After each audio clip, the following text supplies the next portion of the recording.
말씀 마가복음 9장 30절로 37절까지 말씀 교독해 올립니다. 그곳을 떠나 갈릴리 가운데로 지날새 예수께서 아무에게도 알리고자 아니하시니 이는 제자들을 가르치시며 또 인자가 사람들의 손에 넘겨져 죽임을 당하고 죽은 지 3일 만에 살아나리라는 것을 말씀하셨기 때문이더라. 그러나 제자들은 이 말씀을 깨닫지 못하고 묻기도 두려워하더라.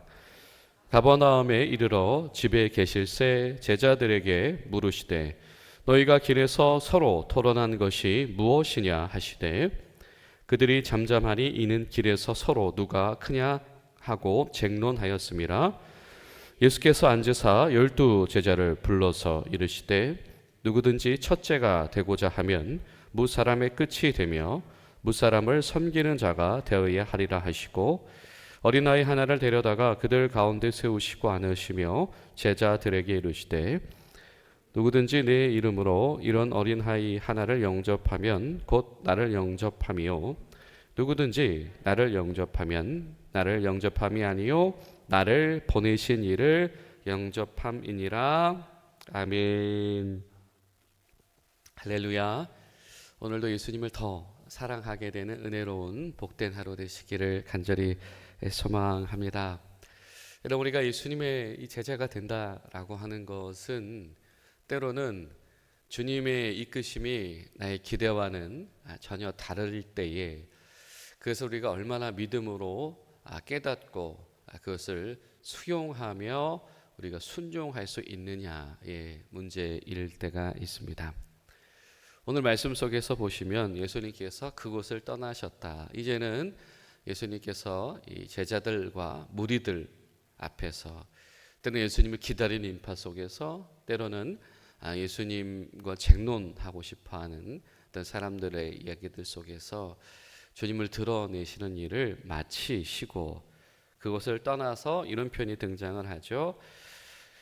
이 갈릴리 가운데로 지나가시면서 아무에게도 알리지 아니하셨다. 이 말은 사람들 가운데 등장하지 않으셨다라고 하는 것이거든요.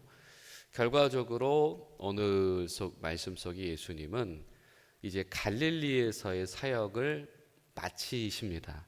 종결하셨고 다소 다급하게 어디를 향하여 가시냐면 예루살렘으로 향하여 가고 계시면서 예루살렘을 향하는 여정 가운데서 가장 중요한 일, 제자들에게 그 여행의 목적, 예수님이 고난당하실 것이라는 예고를 다시 한번 강조하시고 가르치시는 일에 집중하고 계십니다.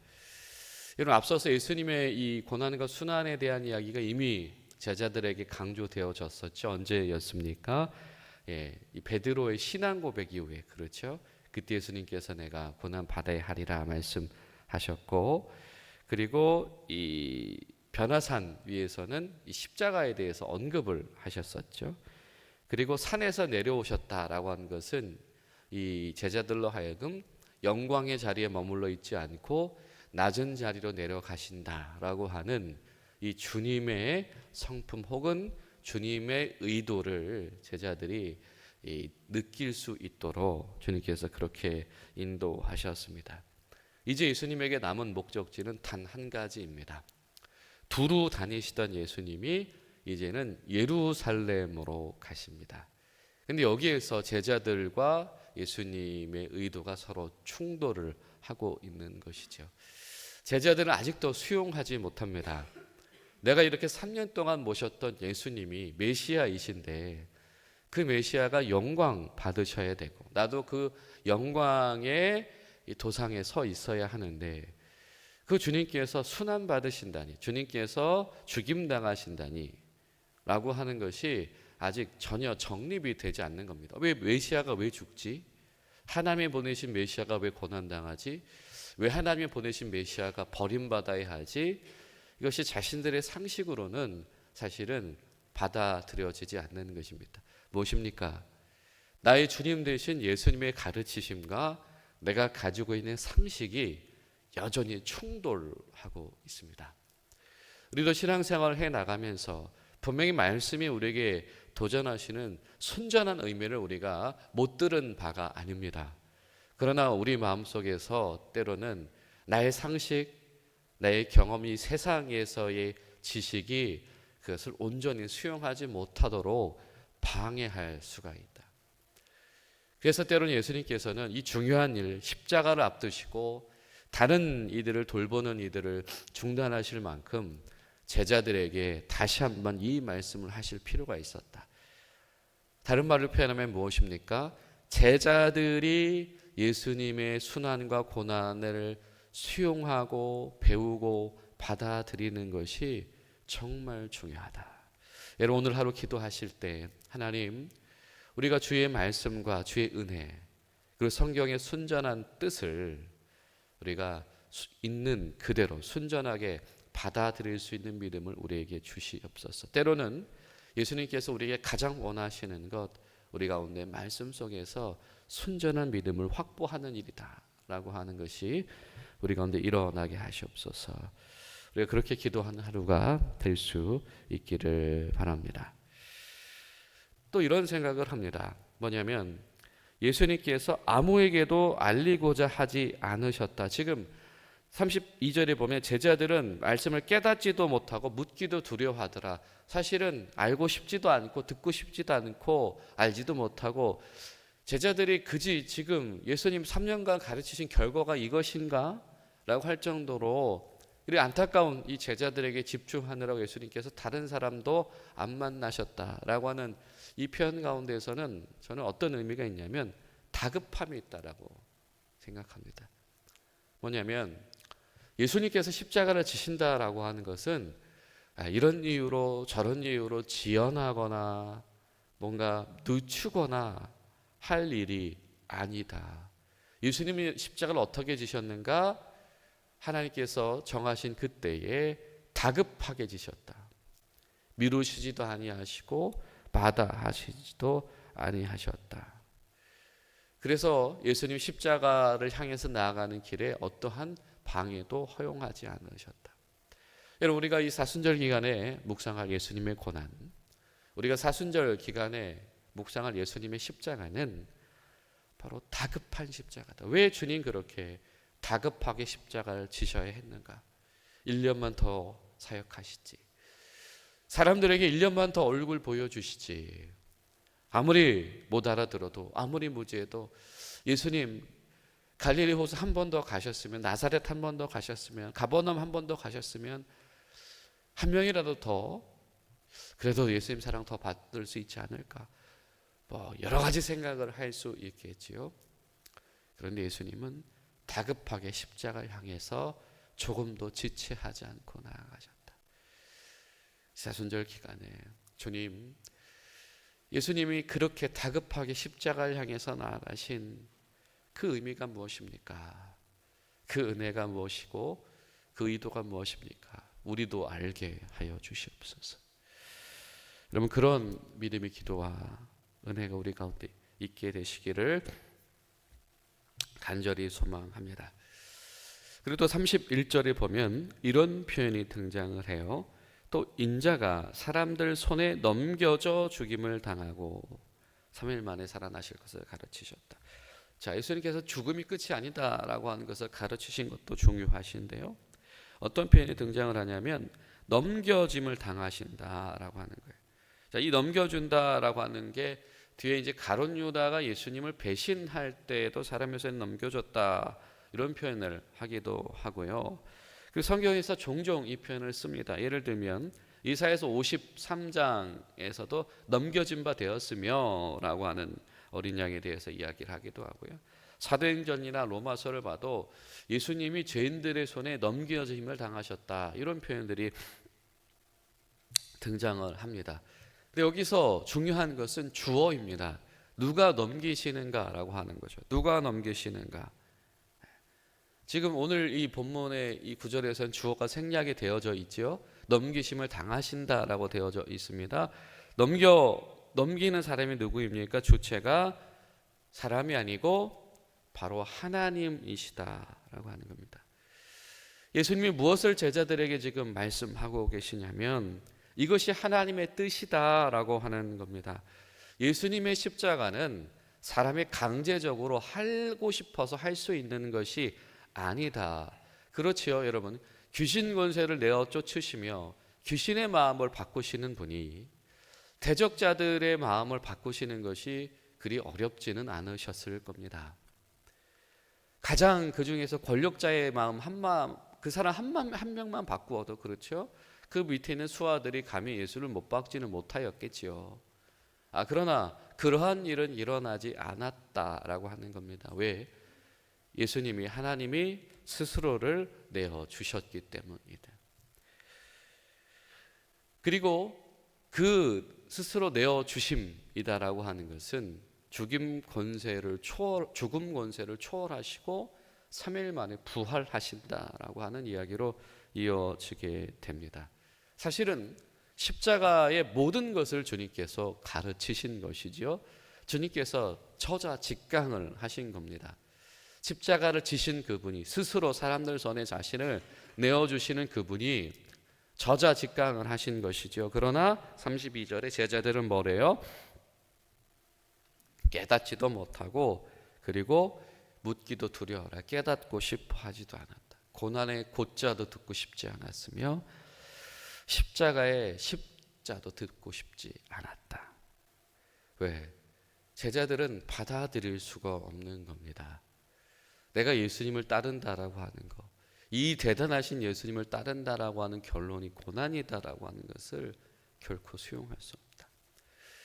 여러분, 우리의 뜻과 예수님의 뜻이 다른 지경이 바로 여기에 있지 않을까요? 우리가 예수님 안에서 살아간다. 우리 신앙생활의 모든 여정 가운데서 우리가 순탄함을 바랄 수도 있습니다. 그럴 때로는 제자들이 세상 사람들이 알지 못하는 주님의 뜻과 은혜 가운데서 이 고난을 수용하는 법을 알기를 때론 주님은 원하신다. 이 사순절에 우리에게 필요한 은혜가 있다면 그 예수님의 이 간곡한 마음 가운데서 하나님께서 하나님의 제자들에게 요구하시는 세상이 알지 못하는 순환을 수용하는 믿음을 우리 가운데 허락하여 주시옵소서. 우리가 그런 마음으로 기도하며 나아갈 수 있게 되시기를 간절히 소망합니다. 이것은 결국 우리의 영적인 눈을 띄워주십시오라고 하는 이런 기도가 되겠지요. 자, 예수님께서 또 제자들과 함께 이제 가버나움에 이르러서 집에 계실새, 이 집이 어딘지가 명확하게 알 수 없지만은 일부 학자들은 이것이 예수님의 집이었다, 오랜만에 돌아오셨다, 뭐 이런 생각을 하기도 하고요. 자, 거기에서 어쨌든 이번에도 누구에게 집중하고 계십니까? 이 제자들에게 집중하고 계십니다. 왜? 여기까지 오는 길에, 이 집으로 오는 길에 무슨 일이 길에서 있었던 거예요. 뭐가 있었습니까? 너희가 토론하는 것이 무엇이냐, 쟁론하는 것이 무엇이냐. 예수님께서 자, 순환의 길로 가자라고 말씀하시는데 그 와중에도 제자들 가운데 들뜸이 있었습니다. 애써서 인정하지 않으려고 하면서 자신들이 원하는 분위기를 만들어내려고 하는 것이죠. 예수님 지금 어디로 가신다고요? 예루살렘으로 가신다고요. 지금은 헤롯의 성이 있지만 거기에 다윗의 성이 있었으며 시온의 왕조가 있었던 예루살렘 성으로 메시아가 가신다. 이 말은 무엇일까? 연상되어지는 당연한 것들이 있지요. 메시아가 기름 부으신 자대로 주님께서 이제 등극하신다. 저 헤롯과 로마 권세 물리치시고 예수님 등극하시겠지. 그러니까 지금 예수님도 지금 다급하게 가시는데 제자들도 다급한 겁니다. 왜? 지금 자신들의 서열이 예수님이 메시아 되셨을 때의 그 서열이 될 가능성이 높아 보였던 거죠. 근데 지금 직전에 어떤 일이 있었습니까? 예수님께서 아끼시던 제자들 3명이 등장을 했었죠. 예수님과 아주 지근거리에서 산으로 올라갔던 사람들, 딱 보니까 그 사람들의 순위가 지금 정해져 있는 거예요. 그 세베대의 아들들로부터 지금 자리쟁탈전이 시작됐었던 겁니다. 그런데 예수님께서 뭐라고 하시냐면 너희가 토론하는 것이 무엇이냐라고 물을 때 제자들이 잠잠했다. 왜? 지금 예수님이 하신 말과 자신들의 쟁론이 방향성이 맞지 않다라고 하는 것을 알고 있었고, 그리고 또 이런 표현이 등장을 해요. 뭐라고? 서로 누가 크냐고 쟁론했다. 이거는 거의 싸웠다는 얘기죠. 뭐라고 싸웠는데 예수님 그 내용 잘 못 들으신 줄 알고 모르실 거라고 생각하고 그냥 넘어가고 싶었던 겁니다. 근데 35절 예수님 뭐라고 하셨죠? 이것을 중지시키십니다. 이런 감정의 소모를 중지시키시고 이런 이 토론을 중지시키시고 어떻게 해요? 붙잡고 앉으셨다. 이거는 주님께서 뭐예요? 이 자리에서 정리하신다. 이 토론은 이제부터 끝이다. 그것이지요. 너희가 토론하는 것이 무엇이냐? 잠잠한 이유가 무엇이냐? 너희들 가운데 부끄러움을 느끼는 이유가 무엇이냐? 예수님께서 이미 알고 계시다. 왜? 첫째가 되고자 하면 이미 알고 계셨다는 거죠. 누가 그 서열의 앞자리에 서고 싶은지를 예수님은 이미 알고 계시다. 점점 성경은 예수님이 알고 계시다라고 하는 것들을 반복해서 말하기 시작해 왔습니다. 그렇죠? 예수님은 다 알고 계셨죠. 그 사람의 병력을 알고 계셨으며 과거를 알고 계셨으며 얼마나 불쌍했는지를 알고 계셔서 주님은 긍휼히 여기시는 주님이셨다라고 성경 말씀해 왔는데 그 하나님의 권위가 다시 한번 제자들에게 등장하십니다. 그리고 어린아이를 하나 세워두시고 말씀하시지요. 너희들이 크고자 한다면, 큰 사람이 되고자 한다면 어떻게 해야 된다? 섬기는 자가 되어야 한다.